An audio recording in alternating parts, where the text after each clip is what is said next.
As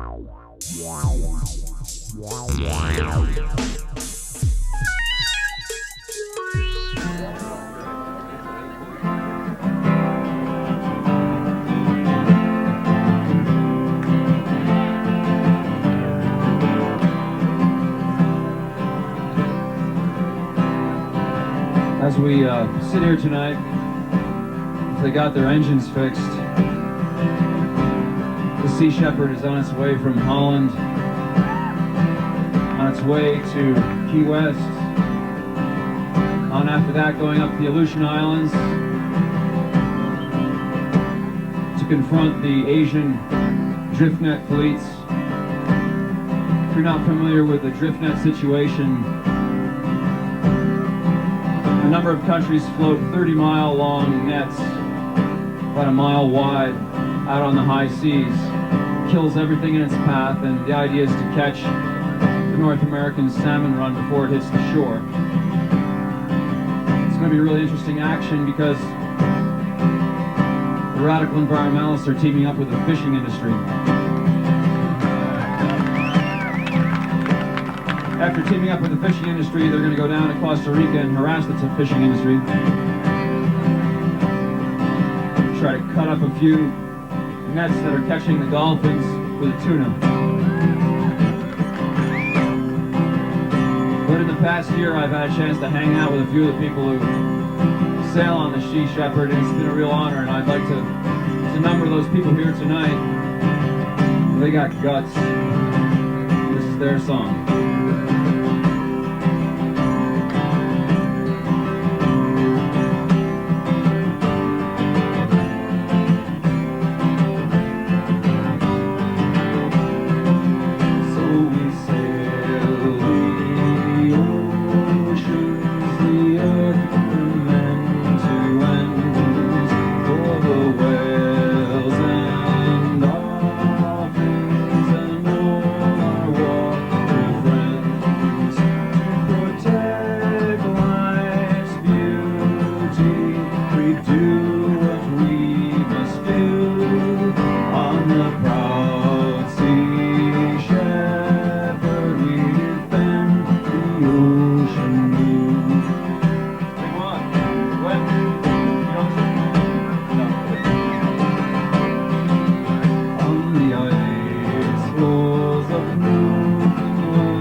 protect life's beauty, we do what we must do on the proud sea shepherd, we defend the ocean blue.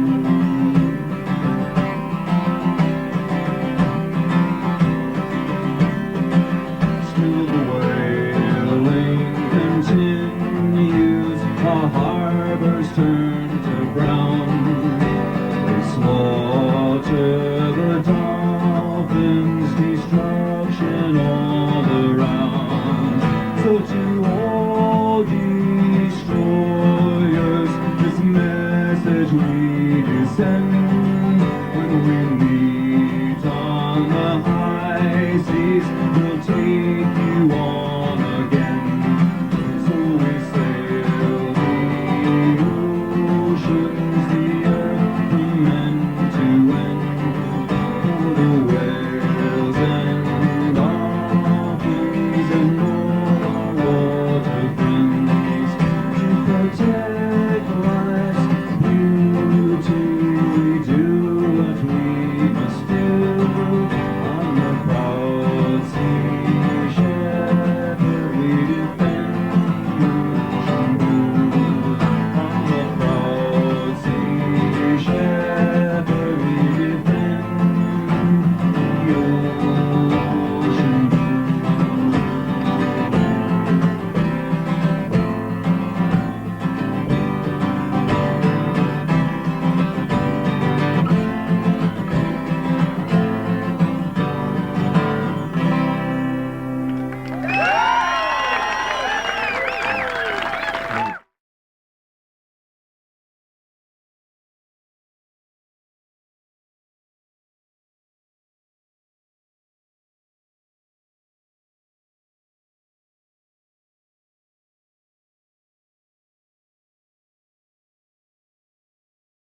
go blow up bulldozers and sink ships and really want to contribute to the movement to save the planet, what recommendations, what recourse do you have? It's more important, really, to look at your attitudes, not what. If everybody takes a different philosophical approach to things, that is, do what you do and do it best, but don't do it for yourself anymore, do it for the planet. So if you're a teacher, you teach. If you're a writer, you write. If you're a journalist, you report. But you do it no longer for yourself, but for the planet. I don't expect everybody, to qualify to be an environmentalist because they go out and spike a tree or something, Well, what I'm getting at is homework for people, things to take home from these workshops, things to do, letter writing, having parties where you do write letters together in your community, taking action in another way. Get out in the woods on April 21st. All right. Quit your job. Quit your job. Yeah. Quit your job.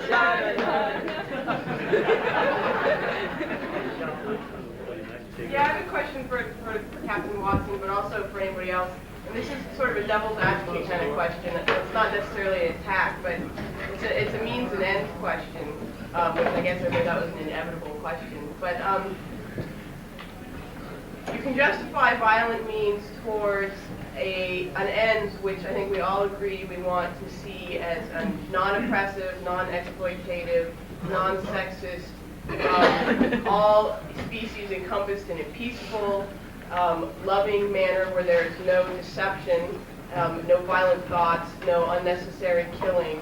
And I'm just curious as to when using violent means, when do we know when we've gotten to our ends, and we can where do we draw the line and say now we've gotten to our ends and the planet is living like a global ecosystem should, and now we can stop being violent. Well, it all depends what violence is. I mean, I don't think that we do anything violent. If you call destroying a whaling ship which kills whales violent, I disagree with that. Removing something that kills something is an act of non-violence. Destroying a bulldozer which kills trees is an act of non-violence. Yeah, but the act of, like when you're talking about going in and shooting the president of the company, that is an act of violence. What about abortion clinics? All right. Yeah, well, That's the other side. Abortion clinics. What about that? And the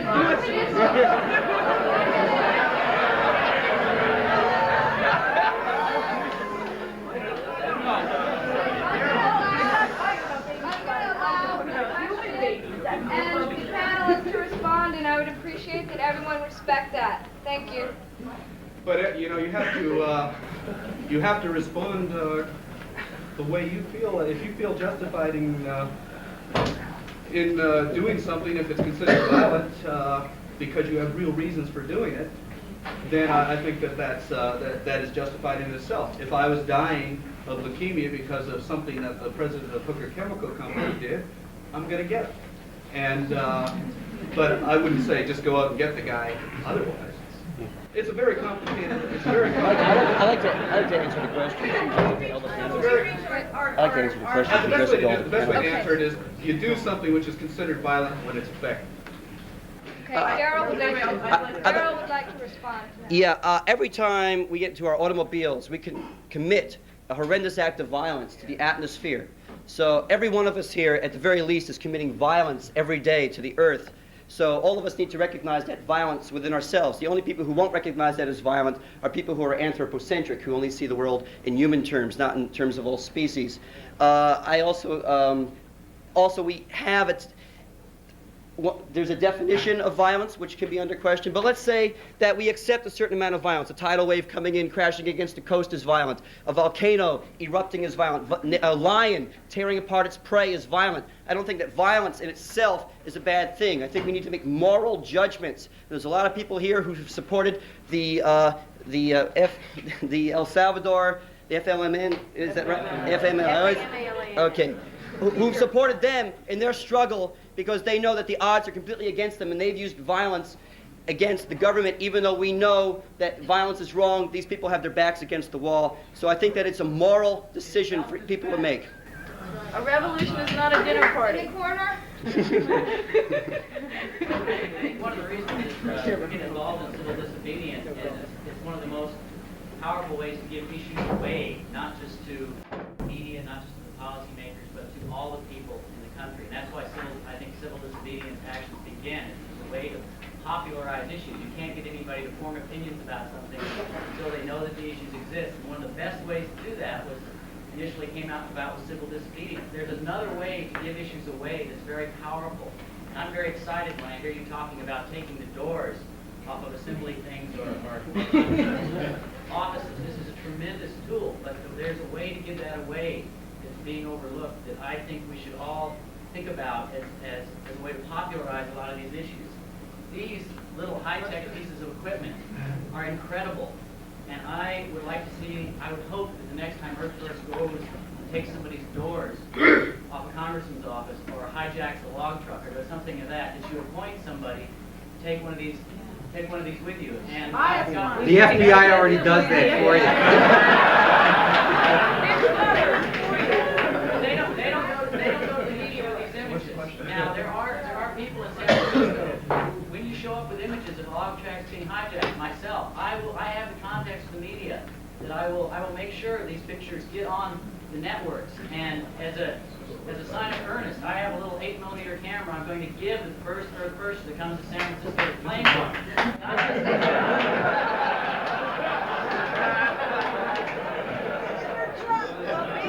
We'll take it. The camera I'm going to give you spent 6 months undercover on a tuna boat. It spent 3 months out in the North Pacific on driftnet vessels. It's been to Antarctica and just came back from the Andes taking pictures of the old growth forest. This is the guy that you do right up here. Right. Yeah. So, and it's yours, okay? We'd like it.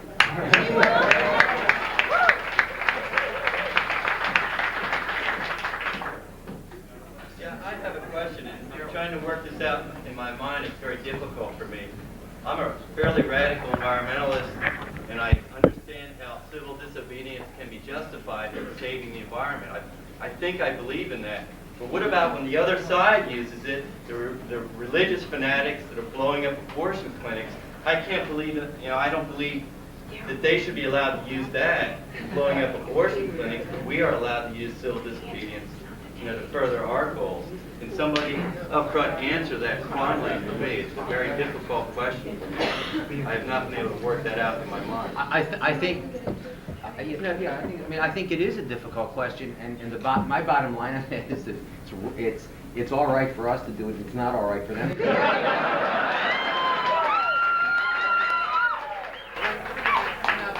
I think we sort of delude ourselves into thinking that we've got to have some sort of value-free way of or value-free principles or whatever. And the thing is, there is no such thing. The two situations are different, and there's nothing wrong with saying that they are different, and there's nothing hypocritical about saying that they are different situations. That it is morally justifiable to engage in acts of civil disobedience along the lines of what we were hearing a little while ago in terms of the stuff that First is doing and the stuff the ALF is doing, but that it is not okay for people whose basic vision of the world is they don't want people to have sex education. They don't want people to have abortions. They're not into taxation. They don't want to support all the unwanted children that are going to be born. All they want to do is shove their truth down the throat of everybody else. And in my view, I think it's perfectly okay to say that's wrong and we're not going to permit it. One thing I think we have to be careful about is, there's this racketeering statute, which originally came into being so that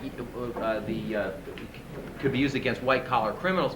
What has happened is that some progressive groups have very cleverly used that against people who are blocking entrances to abortion clinics, and I can tell you that sort of set off some sparks in the minds, to the extent that they have them, of the other side, because the RICO stuff is going to be used against us, so just sort of keep that in mind. But I mean, I don't see why we are afraid to say bombing abortion clinics is wrong and stopping logging operations is right. I mean, what's wrong with that? I was thinking about this too. I don't perceive bombing an abortion clinic or bombing anywhere where there are people as being an act of nonviolent civil disobedience. I think that, I think that people often call things like that civil disobedience. That's not civil disobedience, that's terrorism, and there's a difference.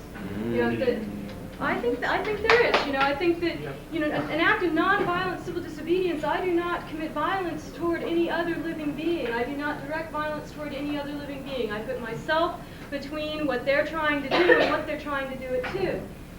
That is nonviolent civil disobedience. I usually separate even monkey wrenching from that. I see monkey wrenching as being nonviolent, and I see monkey wrenching as being a form of civil disobedience, but it's different. But remember that you have to be careful about terrorism because we are all terrorists to them. And I think the issue is perhaps maybe if there's a line that has to be drawn, and I don't know where to draw it, but it seems to me that whenever life is at stake, human or non-human life, the destruction of property, it seems to me, can always be justified. But I think it becomes. I agree with you when you're talking about violence against human or non-human animals. Then you are talking about different moral considerations. But the destruction of property is something that people in progressive movements have been doing for a long time. And so what? Property is just one of their notions anyway. Well, no, my assumption is that there are people like in this clinic that they're bombing. If that's the case, I support monkey wrenching. I see that as being nonviolent. I don't see violence directed at living beings as at living beings. That is violence. I agree. My question about the effectiveness and the appropriateness, not appropriateness, but the effectiveness sometimes of civil disobedience. The panel seems to feel pretty strongly, as everybody does in the room, that civil disobedience is always right. And my question is, how much thought have you given that? My question comes from my experience. I have a public interest environmental practice in the Bay Area. We represent a bunch of commercial fishermen, and we were trying to keep the Port of Oakland from dumping some nasty dredge spoils in the ocean where they fish. And my clients are very much like all of you, very, very good at handling the media, and we really turned the Bay Area around on this, and we really had public support very much in our favor, and then at one point we lost a very important point in the legal process. I'll spare you the details, but the barging was beginning, and the dredge spoils were going, and with very little contemplation to their attorneys, our clients jumped in their fishing boats, and we had a very major thing at sea with 40 fishing boats and the barge coming, and it got terrific press coverage. So in that respect, it was effective as a media action, and it was, civil disobedience to the hilt. But in terms of its effectiveness in our case, it was a disaster because they had been so good at generating all of this public support, and we had all these people on the case, not so much on the case, but just that the public was around, was rallying, and public officials were there, and we were winning. And that completely pulled back. And we eventually won, but we really had to scramble at that point to make ourselves and our point legitimate because it just became a bunch of jerks, on the high seas, being dramatic for no reason, causing a big problem. And the public support that we so carefully nurtured and garnered over all these months went away. I'm not trying to say that I don't believe in civil disobedience. My question is, do you feel that there are times when it is and is not effective? And to me, that's the bottom line. What's effective at getting to where you want to be? And my experience with it at that time was very counterproductive. Not so much unsuccessful, but just totally counterproductive. One of the major disadvantage with civil disobedience is that when people are arrested, all of a sudden it's going to tie up a lot of money and a lot of energy and a lot of lawyers. And that's where I think it can be counterproductive because then everything has to grind to a halt as the bail funds go up and everything. So this is a problem with civil disobedience. No, but you're asking where it doesn't work. And it doesn't work when that happens. Well, it didn't work here either. And nobody got arrested. It was just that it didn't, we needed the public on our side. And what happened was the public went, fuck you, you're a bunch of jerks. They stopped the barge. I think that has a lot to do with the public. I think that has a lot to do with public perception of civil disobedience in this country, which is a lot of people in this country seem to feel that people who do civil disobedience are no better than common criminals, and we have got to re-educate the people in this country about what civil disobedience is. There is a very big difference between breaking a law to achieve a higher good on a very moral and ethical basis and risking, you know, I've never been convicted of anything else but civil disobedience. Most people who do civil disobedience fall into the same category, and we have got to re-educate the public. Our country wouldn't be here without civil disobedience. Women would not have the vote without civil disobedience. Yeah, keep in mind. There would be no civil rights laws without civil disobedience. So you are saying that it's always the right way. No, but keep in mind, the people in Boston probably complained they didn't have tea for a month also, you know, because, I mean, the public is going to be, the public's always going to be against them. If I were in that position, I would have done the same thing, and I bet it was successful from their point of view because it gave them a sense of personal empowerment. That's one of the really great aspects of civil disobedience. Okay, I think that's my question is, we were very hurt. Yeah, I'd like to respond to that. You say that you won your case. We, in spite of this. No, you say you won your case. That's what's important. It didn't hurt you so badly that it won your case. Now maybe a year from now, those same Fisher people will be confronted with another obstacle to their livelihoods, and they will have this as experience to teach them how to do it again when they need to come up. We need to look at things in a very broad perspective. It didn't hurt you this case. It may be preparing them for a future case when they need to use it more. You won, so I wouldn't worry about it since you won.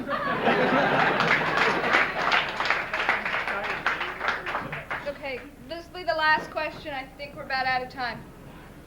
Yeah, I just like to say something about the strategy of what's going on. Like somebody said that you got to do it right. You be very careful about what's going on. I think we need to be a lot more careful about what we do. And I'd like to ask you people to think very carefully about this kind of thing. Like civil disobedience started, I mean, the reason it has a reputation is people taking the high ground, the moral high ground, being self-righteous almost about it. You can call Gandhi or Martin Luther King self-righteous, you know. Okay, so the idea is that you're going for something for a higher good.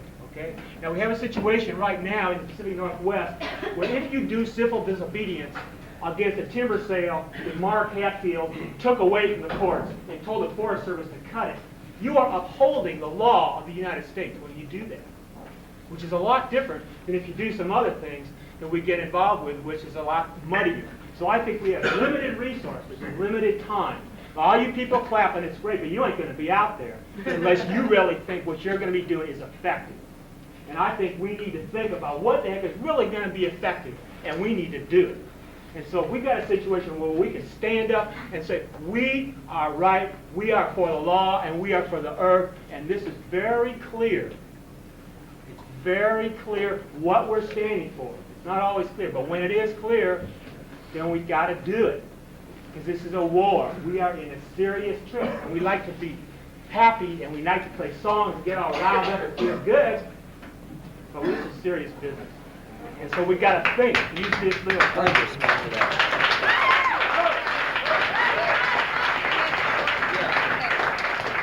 There's a new philosophy in Earth First that we're being too careful.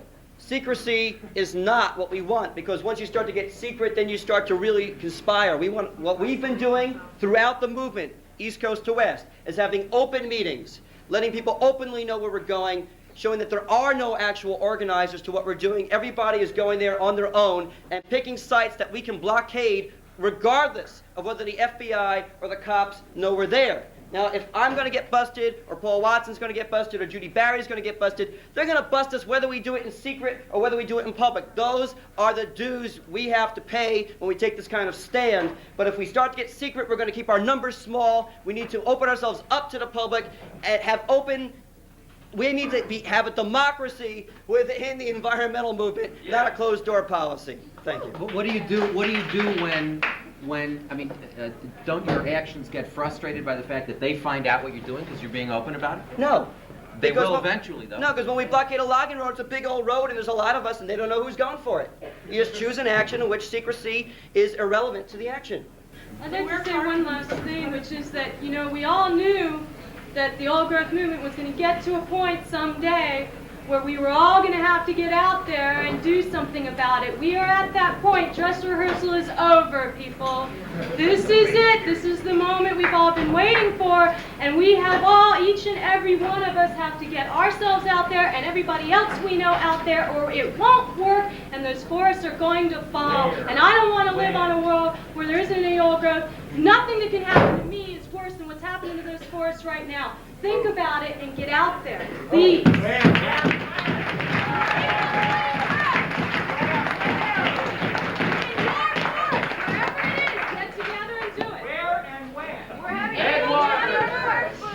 We're having a secret meeting at the Earth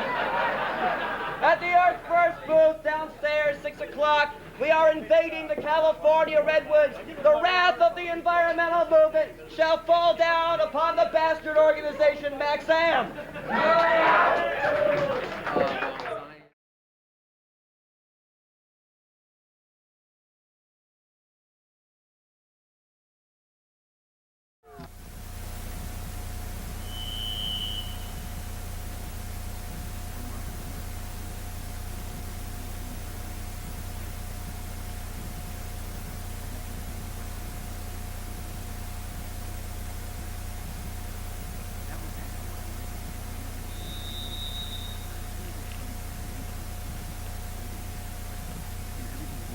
That's so little down there, Greg.